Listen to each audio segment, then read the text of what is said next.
Twelfth preparation start किया, NEET actually a great mentor to help you. मैं 8-10 घंटे सोता था और मैं बिल्कुल रिग्रेट नहीं करता। मैंने एक्चुअली मूवीज़ बहुत देखी थी, मैंने वेब सीरीज़ देखी थी। To an extent you are not happy with IT. Let me tell you, ये पॉडकास्ट अनुज के साथ है and he is the coolest person of IIT Bombay. I think he is the epitome of idealism जो तुम्हारी life में exist करेगा। एक साल में प्रिपरेशन कैसे करे, 6 महीने में प्रिपरेशन कैसे करे, ऑनलाइन प्रिपरेशन कैसे होगी, यूट्यूब कैसे होगा, डिस्ट्रैक्शन, सारी चीजों को ओवरपावर करके कोई आईआईटी बॉम्बे कैसे आ सकता है और आईआईटी बॉम्बे में आके मचा कैसे सकता है, ये सारी चीजें तुम इस पॉडकास्ट से सीखोगे। ये लगभग 1 घंटे से ज्यादा का पॉडकास्ट था जिसको क्रिस्प करके 20 मिनट का कर दिया गया है, तो पूरा देखना and I will see you in the other side. Anuj कहाँ से हो? मैं इंदौर से हूँ, मध्य प्रदेश। मध्य प्रदेश। और प्रिपरेशन आपकी क्लास 11 में स्टार्ट हुई थी या उसके पहले? मेरी प्रिपरेशन क्लास 12th में स्टार्ट हुई थी। 12th में स्टार्ट हुई थी? हाँ। तुमको पता उन सबकी परसेप्शन यही है कि अगर ये लोग आईआईटी बॉम्बे में बैठे हैं तो ये क्लास 6 से प्रिपेयर कर रहे होंगे। मतलब पेट से निकलते उनकी एचसी वर्मा खत्म हो चुकी होगी, 11 में ये लोग इरोडोव कर रहे होंगे एंड एवरीथिंग। तो 12th में प्रिपरेशन स्टार्ट किया। हाँ। तो सबसे इंटरेस्टिंग टॉपिक्स पे चलते हैं, ठीक है? तुमने प्रिपरेशन स्टार्ट की क्यों? ओके, सो मैं थोड़ा बैकग्राउंड में जाऊँगा। और जब मैंने 10th पास करी तब मेरे पास बहुत सारे ऑप्शंस अवेलेबल थे। फर्स्ट चॉइस थी कि पीसीएम लेना है, पीसीबी लेना है या कॉमर्स लेना है। फर्स्टली उस टाइम मैंने मैथ्स इसलिए चूज़ किया था क्योंकि मुझे मैथ्स पसंद था। अच्छा। मुझे मैथ्स पसंद था, मुझे क्वेश्चन सॉल्व करने में मजा आता था। बट आफ्टर दैट मैंने कभी सोचा नहीं था कि मैं जेईई टाइप के एग्जाम दूंगा। मैं एक छोटे शहर से आता हूँ, इंदौर में एक छोटा सा शहर है महू, मैं वहाँ से हूँ। और तो वहाँ पर इतना ज़्यादा जेईई का माहौल नहीं था, तो मैंने कभी सोचा नहीं था कि मैं जेईई दूंगा या आईटी जाऊँगा। मेरा था कि मैं 12th पास करूँगा, 12th में अच्छे मार्क्स लाने हैं। बाकी मैं और दूसरे मेरी 11th में बहुत से अलग अलग एग्जाम्स को देख रहा था, मैं लाइफ में करियर में क्या क्या कर सकता हूँ। मैं एक्सप्लोर कर रहा था। तो उसमें से मैंने यूपीएससी भी कुछ दिन सोचा कि 11th में यूपीएससी का भी सोच रहे थे? मैं सोच रहा था। फिर एक और एग्जाम थी आईपी मैट, मतलब मुझे थोड़ा मैनेजमेंट इन सब में इंटरेस्ट लग रहा था, मुझे होगा। देन मैं बहुत सारे अलग अलग टाइप की एग्जाम्स के बारे में मैंने देखा कि क्या क्या अपॉर्चुनिटीज हो सकती है। इसमें मैंने पूरा 11th मेरा वेस्ट किया।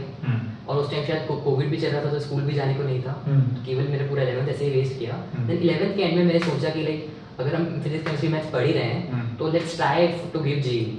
Okay, why not try it, right. इसका मेन रीजन यही है कि उसका क्लास 11 इसलिए बर्बाद हुआ है क्योंकि वो अलग अलग डोमेन्स को एक्सप्लोर कर रहा था कि मुझे मैनेजमेंट भी करना है, मुझे यूपीएससी भी करना है। एंड हर आदमी होता है 10th के बाद कंफ्यूज, तुम भी थे।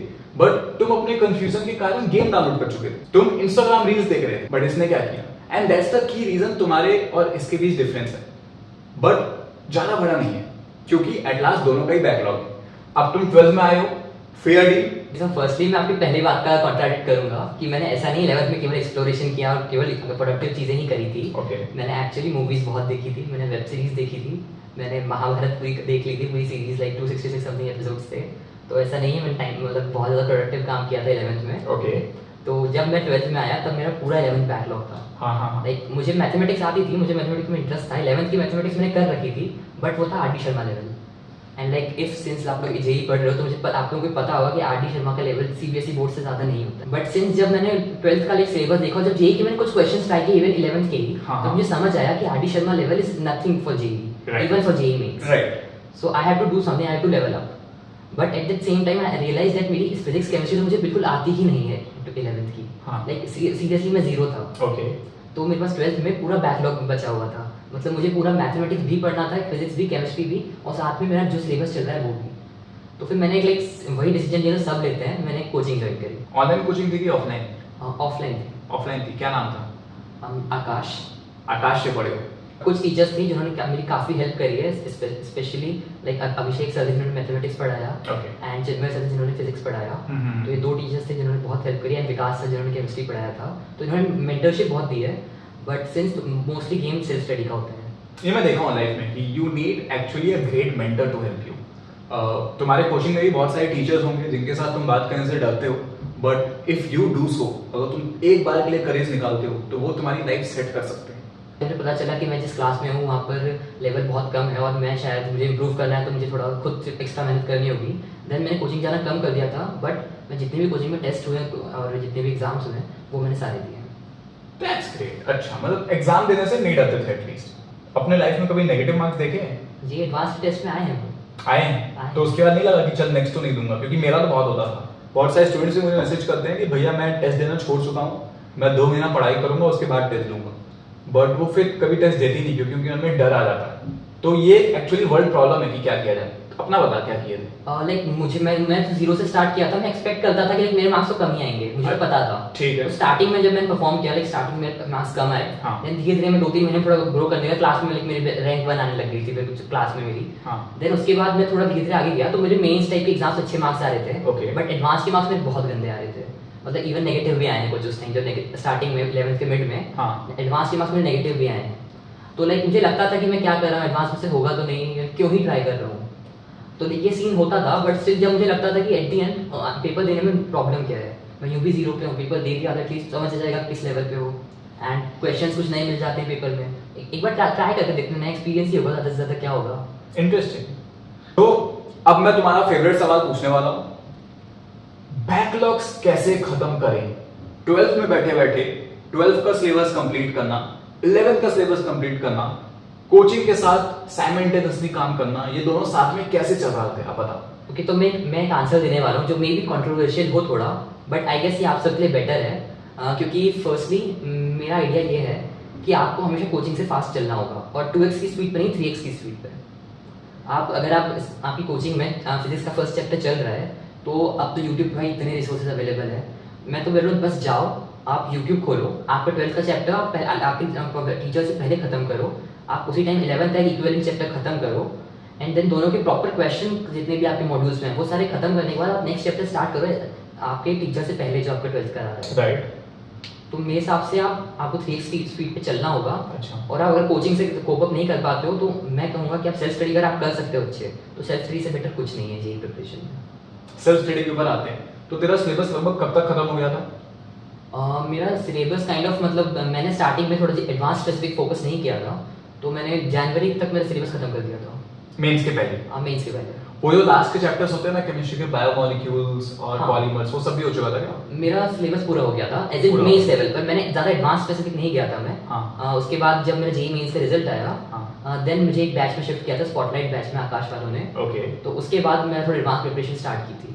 अब वापस आते हैं सेल्फ स्टडी के ऊपर।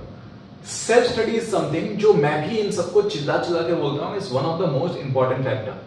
फिर मुझे चिल्ला चिल्ला के ये बोलते हैं कि चलो self study is, I agree, a great factor, मैं कर भी लूंगा भैया सेल्फ स्टडी। डिस्ट्रैक्शन बहुत बड़ा होता है सेल्फ स्टडी में। आई एम श्योर तेरे लाइफ में डिस्ट्रैक्शन जरूर आया हो। क्या डिस्ट्रैक्शन था, कैसे कोप अप किया, मतलब डिटेल में बता। डिस्ट्रैक्शन इज समथिंग जिसके ऊपर हम लोग अच्छे से बात करेंगे, उसको लिटरली जरूरत है डिस्ट्रैक्शन की, मतलब डिस्ट्रैक्शन को ओवरकम करने की। ठीक है, बता। तो सबसे बड़ा डिस्ट्रैक्शन होता है जो हमारे सामने रखा है बीच में, phone, like social media, movies, web series. Like मेरी लाइफ में सबसे बड़ा डिस्ट्रैक्शन जेईई प्रिपरेशन में भी था मूवीज। लाइक मैंने जेईई प्रिपरेशन के बीच में ही फ्रेंड्स पूरी देख ली थी। लाइक 10 सीजन होते हैं, 26 एपिसोड। सो लाइक मैं बहुत सारी वेब सीरीज देखता था इवन बीच में भी। तो लाइक डिस्ट्रैक्शन मुझे बहुत आया था। अच्छा। बट मैंने डिस्ट्रैक्शन को ट्राई करने का, कोप अप करने का एक तरीका बनाया। इस सेंस जब मैं क्वेश्चन सॉल्व कर रहा हूँ, जब मैथमेटिक्स क्वेश्चन सॉल्व कर रहा हूँ, तब मैं मूवी देख रहा था। मतलब क्वेश्चन सॉल्व करते करते मूवी चल रही थी? या दोनों साथ में चल रहा था? हाँ, मैं मैथ्स के क्वेश्चन सॉल्व कर रहा हूँ, साथ में मूवी चल रही है, कोई मतलब सिंपल चल रहा था। मूवी समझ में आती है ऐसे? मूवी समझ नहीं आती, बट एटलीस्ट आपको लगता है कि आपका काम हो रहा है। क्वेश्चन सॉल्व होते हैं। क्वेश्चन सॉल्व होते हैं। विल यू ट्रूली एडवाइस कि ये लोग इसको एक बार ट्राई करें? बट मैं इवन ये अभी भी करता हूँ, और तेरी सीपीआई काफी अच्छी आ रही है। अच्छा, मतलब सुपर पावर है भाई के पास। मतलब ठीक है, this comes to a conclusion कि ऐसा नहीं है कि तुम जेईई की प्रिपरेशन कर रहे हो तो because we are trying to figure out, ठीक है, कोई गोल्डन रूल नहीं होता। But this is what I have concluded from your part कि जेईई की प्रिपरेशन ऐसी नहीं हो कि तुम कोई तपस्या कर रहे हो, तुम सब छोड़ दिए और तुम सिर्फ प्रोडक्टिव बन रहे हो मशीन की तरह। रेदर तुम अपना एक्टिविटीज को भी टाइम दे रहे हो, अपने इंटरेस्ट को भी टाइम दे रहे हो, तुम बीच में खुद को भी टाइम दे रहे हो। बस पढ़ाई के साथ मक्कारी लगभग नहीं होनी चाहिए। या जितना प्लान है वैसे होना चाहिए, आई बिलीव सो। या तो प्लानिंग करते थे कोई सुबह उठ के ऐसा कुछ? सुबह उठ के, लाइक मेरी स्लीप शेड्यूल बहुत बेकार था। मैं 8-10 घंटे सोता था, और मैं बिल्कुल रिग्रेट नहीं करता हूँ। इंटरेस्टिंग, उसके ऊपर आएंगे। मैं बिल्कुल रिग्रेट नहीं करता हूँ। हाँ। तो मैं रात में पढ़ता था मोस्टली। मैं 4-5 बजे तक कभी कभी पढ़ लेता था, और सुबह 12-1 बजे उठता था। सिंस मैं स्कूल नहीं जाता था, मैंने डमी ले रखा था, तो मैं मोस्टली केवल कोचिंग जाता था, वो भी मैंने बाद में बंद कर दी थी। तो मेरे पास पूरा टाइम सिर्फ पढ़ने के लिए था। ओके। मतलब दिन में अगर मैं 8 घंटे सो रहा हूँ, तो मेरे पास 16 घंटे हैं केवल पढ़ने के लिए। और सिर्फ पढ़ाई कर रहे थे उस टाइम पे? मैं मोस्टली अगर मैं कुछ भी कर रहा हूँ, जैसे मैंने स्पोर्ट्स खेलना उस टाइम पे बंद कर दिया था। हाँ। मैं एडवाइस तो नहीं करूँगा बट मैंने कर दिया था। ठीक है। तो मैंने स्पोर्ट्स बंद कर दिया था। मैं केवल दिन भर टाइम टू टाइम पढ़ ही रहा था। मैंने बस टाइम टेबल में जो बनाता था प्रॉपर्ली, सबसे इंपॉर्टेंट होता है टाइम मैनेजमेंट। राइट। आपको प्रॉपर्ली प्लान करना होगा कि आप कब क्या कर रहे हो। राइट। और लाइक ये ऐसा नहीं होना चाहिए कि आप 1 घंटा फिजिक्स पढ़ रहे हो, 1 घंटा केमिस्ट्री पढ़ रहे हो। ये मेरे साथ सबसे घटिया टाइम मैनेजमेंट स्ट्रैटेजी। तो क्या होना चाहिए? आपका ये होना चाहिए कि आज का दिन है आपके पास, आज के दिन में आपको केमिस्ट्री के ये टॉपिक्स कंप्लीट करने हैं, फिजिक्स के ये टॉपिक्स कंप्लीट करने हैं, और जब तक नहीं होता आप सो नहीं सकते हो। अगर आप रोज के टारगेट सेट करो कि मेरे आज के टारगेट हैं केमिस्ट्री का ये पूरे चैप्टर खत्म करना है, फिजिक्स के ये सारे क्वेश्चंस खत्म करने हैं, मैथ्स के मुझे ये टॉपिक की यूट्यूब वीडियो देखनी है एंड इतने क्वेश्चंस लगाने हैं। अगर मैं ये सब अगर मेरा रात में 5 बजे तक हो जाता है या मैं 12 बजे तक हो जाता है, मेरा टारगेट खत्म होता है, मैं तब सो सकता हूँ। अगले दिन मैं उठूंगा तो अगले दिन मैं शांति से उठूंगा क्योंकि मैंने टास्क के सारे टास्क कर लिए हैं और आज के टास्क में मैंने करने के लिए अब जा रहा हूँ। एग्रीड। मतलब इस पूरे कन्वर्सेशन से तुम कंक्लूजन ये निकाल सकते हो कि never study in a constrained manner, कि 3 घंटे हो गए, अलार्म बज गया, अब चलो उठते हैं, जाके खेलने का टाइम हो गया। मतलब ये नहीं होना चाहिए। तुम स्कूल में नहीं पढ़ रहे हो कि लंच ब्रेक हो गया, घंटी बज गई, तुम जा रहे हो। रेदर अगर तुम्हारी पढ़ाई आज शाम को 6 बजे भी खत्म हो गई है, 6 से लेकर 10 बजे तक करो मस्ती। बट अगर तुम्हारी 10 बजे तक भी पढ़ाई नहीं हुई है तो तुमको 12 बजे तक एक्सटेंड करना पड़ेगा। This is what you mean? या टास्क कंप्लीट होने चाहिए। तुमको टास्क के मैनर में करना चाहिए रेदर देन कंस्ट्रेंट्स के manner, and this is what I truly agree to. ठीक, इंडोर्स है बाय आईटीएम्स लगाना स्टार्ट करो। ब्रो देखो पता कि तेरे प्रिपरेशन के टाइम पे तेरी मेंटल और तेरी फिजिकल हेल्थ सबसे बड़ा रोल प्ले करती है। डेफिनेटली। कॉलेज आने के बाद AIR 1, 10, 100, 1000, 10,000 किसी में कोई फर्क नहीं है, सब बगल बगल में बैठे हैं एक ही क्लास में, and now you are being judged on basis of how you are, how you look, how you approach life, how you consider yourself. तुम अपने एक एक एक्सपेक्ट को किस तरह से फ्रेम कर रहे हो, ये सबसे ज्यादा जरूरी हो जाता है तुम्हारी लाइफ में। बट सबसे बड़ी गलती ये लोग ये करते हैं कि ये लोग अपनी हेल्थ को कुर्बान कर देते हैं, ये लोग अपने सेल्फ एस्टीम को खत्म कर देते हैं। क्यों? क्योंकि मेरे दोस्त के मार्क्स मुझसे ज्यादा आते हैं, और क्योंकि मेरे दोस्त के दोस्त ने बोल दिया कि 5 महीने में जेई नहीं होता है, इसलिए अब मेरा नहीं होगा। ठीक है, there are people जो ऐसा बोलते हैं, मैं देखो मौका दूंगा, बट आई वांट दिस कि तुम लोग समझो कि तुम लोग के मन में ये चीजें आती है कि तुम अपने सेल्फ एस्टीम को कम कर लेते हो because of some random people. तुम अपने बॉडी को खराब कर लेते हो क्योंकि तुमको आधे घंटे किसी क्वेश्चन को और एक्स्ट्रा सॉल्व करना है। तुम इतनी देर मोबाइल देखी है, तुम इतनी देर लैपटॉप पे देखी है, तुम इतनी देर पढ़ाई की है कि तुम्हारी आंखें खराब होगी। अब तुम ढंग से काम नहीं कर पा रहे हो। क्या बोलने से बताओ, तेरी हेल्थ कैसी थी, कैसे मैनेज था, कोई रिग्रेट्स, कुछ अच्छा बताओ। मेरा सबसे बड़ा रिग्रेट था कि मैंने मेरी हेल्थ पे बिल्कुल ध्यान नहीं दिया। लाइक मैं मेंटल हेल्थ की बात नहीं कर रहा हूँ, मैं फिजिकल हेल्थ की बात कर रहा हूँ। कि लाइक जेई में मैंने तुझे बताया कि मैं स्पोर्ट्स बिल्कुल नहीं खेलता था। तो मेरा वेट बहुत ज्यादा इंक्रीज होने लगा। मैं खाता था, पढ़ता था, सोता था। तो ये मेरा यही शेड्यूल था बस। तो उसमें मेरा वेट बहुत इंक्रीज हुआ था। लाइक मैं अराउंड मेरा वेट 65-70 हुआ करता था 11th एंड तक। मैं अभी 3-4 महीने पहले मेरा वेट 95 टच कर गया था। तो इसीलिए लाइक मैंने फिर अभी थोड़ा जिम स्टार्ट किया था। बट अभी 95 पे तो लगते नहीं हो, कितना वेट है आपका? अभी मैंने 15 kg लूज किया लास्ट 3-4 मंथ्स में। अभी 80 कांग्रेट्स ब्रो, मतलब वी हैव लाइव एग्जांपल्स। तो अपने हेल्थ को कितना बेटर बना सकते हो विद टाइम। कितने महीने में हो गए? 4 महीने हो गए अप्रोक्सीमेटली। गिन लो। ठीक है, मेंटल हेल्थ के बारे में बताओ, कैसा चल रहा था? स्ट्रेस, डिप्रेशन, एंजाइटी ये सब होता था? नर्वसनेस एग्जाम के बाद? ऑब्वियसली होता था, ये तो बेसिक सबको होता है। हाँ।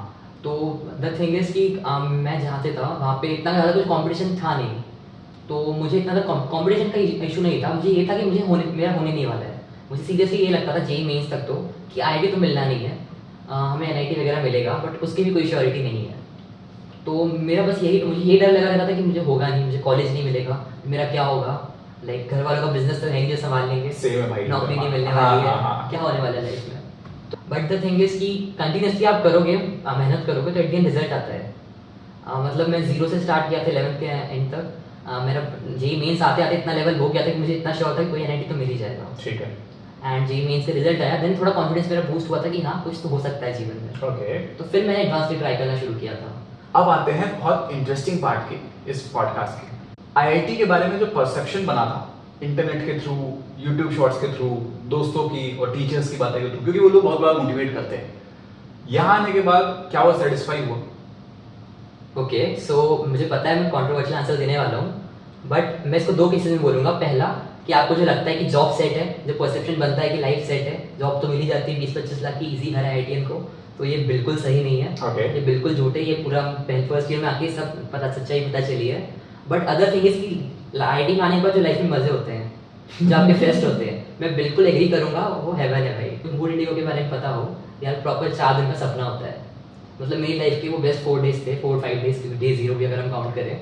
हाँ, तो जो फेस्ट होते हैं, जिन लोगों से आप मिलते हो, Exactly. जो अपॉर्चुनिटीज आपको मिलती है, Right. जस्ट लाइक जो पॉडकास्ट हम कर रहे हैं, जो आपको एक्सपोजर मिलता है, Right. जो सीखने को मिलता है, जो आपको यहाँ पे अपॉर्चुनिटीज लाइक स्पोर्ट्स के लिए मिलती है, कल्चरल्स के लिए मिलती है, आई डोंट थिंक कि लाइक ये हेवन से कम है। सही बात है, सारी अबंडेंस है यहाँ पे। सब है। The people you meet, the networks you make, ये सारी चीजें काउंट होती है इन 4 साल की, जो तुमको जनरली एक प्राइवेट कॉलेज में तो नहीं मिलेगा। बिट्स में चांसेस हैं, बिट्स के लिए I agree, it is a great college, वहां तुमको मिलेगा। एनआईटीज में, सब एनआईटीज, टॉप एनआईटीज में तुमको मिलेगा, नीचे वालों में जनरली तुमको नहीं मिलेगा। If I tell you a crude truth right now, IITs में भी नीचे वाले आईआईटीज में जनरली नहीं मिलता है, but if you go to the top 3, top 4, top 5 IITs, this is health. Yes. तो to an extent you are not happy with IIT Bombay. No, I am happy with IIT Bombay. Placement तो मिलेगा नहीं, फिर 33% को नहीं मिलता है। कोई बात नहीं, हम टॉप 66% में आते हैं। ओके, ठीक है ब्रो, बहुत मजा आ रहा है। ये अब अभी जो लोग देख रहे हैं ना, they are the people who really deserve it. वो जब इतना देख चुके हैं, इसका मतलब उनके अंदर वो सिंसियरिटी है, उनको तेरे कैरेक्टर के साथ एक रिलेटिविटी मिल रही है and they are loving it. तो थैंक यू सो मच इस पॉडकास्ट के लिए। बिफोर गोइंग, एक रैपिड फायर करते हैं as a bonus for them, ठीक है? तो मैं जैसे कुछ चीजें पूछूंगा, you have to answer it very quickly in 1 word. Okay. Best online platform on YouTube. जी सोसाइटी। मतलब बता, मेरे टाइम पे, तेरे टाइम पे थोड़ी ना जी society. Okay. Unacademy JEE. Unacademy JEE, ठीक है। Best NIT. NIT Trichy. Best book for maths. Cengage. Best teacher according to you. Okay, so for mathematics YouTube पे निशांत बोरा सर है। लाइक मैथमेटिक्स में उनके वन शॉट से बेटर कुछ नहीं है। मतलब उनका 6 घंटे का एक मैथमेटिक्स का वन शॉट देखो, उसके अलावा आपको कुछ करने की जरूरत नहीं मैं उनको भी यही बताता। देखो याद है एनवी स्टाइल? एनवी स्टाइल, या हाँ, वो बता देते। हाँ ठीक है। फिजिक्स के लिए? फिजिक्स के लिए एक टीचर नहीं, but Physics Wallah definitely. And Physics Galaxy के सर है एक, Ashish Arora sir. Right. Definitely like Physics Wallah, Physics Galaxy as well as Unacademy JEE के बहुत सारे टीचर्स हैं। बट लाइक मैं करता था, मैं सबसे पहले अनअकैडमी जेईई से लेक्चर देता था, फिजिक्स वाला से उन लेक्चर्स को वापस रिपीट करता था और उनके समरी के लिए फिजिक्स गैलेक्सी के वन शॉट देखता था। ओके। ऑर्गेनिक के लिए? स्पेसिफिकली ऑर्गेनिक के लिए लाइक मुझे ऐसा कोई ज़्यादा स्पेसिफिक टीचर पसंद नहीं है। ठीक है, but Unacademy JEE YouTube channel से मैंने किया है। Same with inorganic? Same with physical? Same with physical. ठीक है। केमिस्ट्री के लिए मैं भी वेरिएबल रहता हूँ कि जनरली इट इज नॉट कि कोई एक टीचर बहुत अच्छा पढ़ाता है, सबकी स्पेशलिटी होती है। कुछ चैप्टर्स वो लोग अच्छा पढ़ाते हैं, तो यू कैन एक्सप्लोर। कभी भी तुम उस चैप्टर को सर्च करोगे यूट्यूब पे, तो पहले 3 वीडियोस में देख लेना, तुमको अपना बेस्ट मिल ही जाएगा जिसके साथ तुम रिलेट कर पाते हो। तो या इट इज द बेस्ट। इस आदमी को देखो एंड एक ऐसी लास्ट टिप जो तुम उसको बताना चाहते हो, या तो तुमने वो गलती की थी या तो तुमने वो सही किया था, कोई भी ऐसी खास टिप जो अगर वो अपनी लाइफ में अप्लाई करे तो बहुत चांसेस है कि उसकी लाइफ सुधर जाएगी। एक मेरी टिप सिर्फ यही होगी कि लाइक तुम जो भी कर रहे हो अभी लाइफ में, डजंट मैटर तुम्हारा आईटी में होता है नहीं होता है, लाइक अगर तुम्हें अपना पैशन मिल जाता है लाइफ में तुम्हें क्या करना है तो उसमें फोड़ सकते हो। लाइक मेरी एडवाइस सिर्फ यही है कि अपना पैशन ढूंढो, लाइफ में करना क्या है at the end. Like IT में आके भी हम लोग लाइक इंजीनियरिंग नहीं कर रहे हैं, हम लोग थोड़ा बिजनेस वगैरह में इंटरेस्टेड हैं, तो मेरी एडवाइस बस यही रहेगी कि लाइफ में तुम कुछ भी करो, चाहे आईटी आओ नहीं आओ, बट लाइफ में अपना पैशन फाइंड करो कि तुम किस चीज़ में इंटरेस्टेड हो, किस चीज़ में अपना बेस्ट परफॉर्म कर सकते हो और उसमें मेहनत करो आगे। फर्स्ट ईयर में कितनी इंटर्नशिप की थी? 3। कैसे? चलो इसके लिए एक अलग पॉडकास्ट रहेगा if they demand. First year में 3 इंटर्नशिप, लोग थर्ड ईयर तक एक भी नहीं कर पाते हैं। तो तुम लोग सब पूछते थे ना कि भैया आप फर्स्ट ईयर में ही एक इंटर्नशिप कैसे क्रैक कर लिए थे? तुमको पता होगा मैं 1% क्लब में शर्म निकले के साथ इंटर्नशिप कर रहा था। तो जेई क्रैक करके तुम आके यहाँ सो नहीं सकते हो, उसके बाद भी बहुत स्ट्रगल्स हैं। वो दूसरी लाइफ दूसरी वीडियो में डिस्कस करेंगे। अभी के लिए इतना ही। Thank you so much for. Thank you.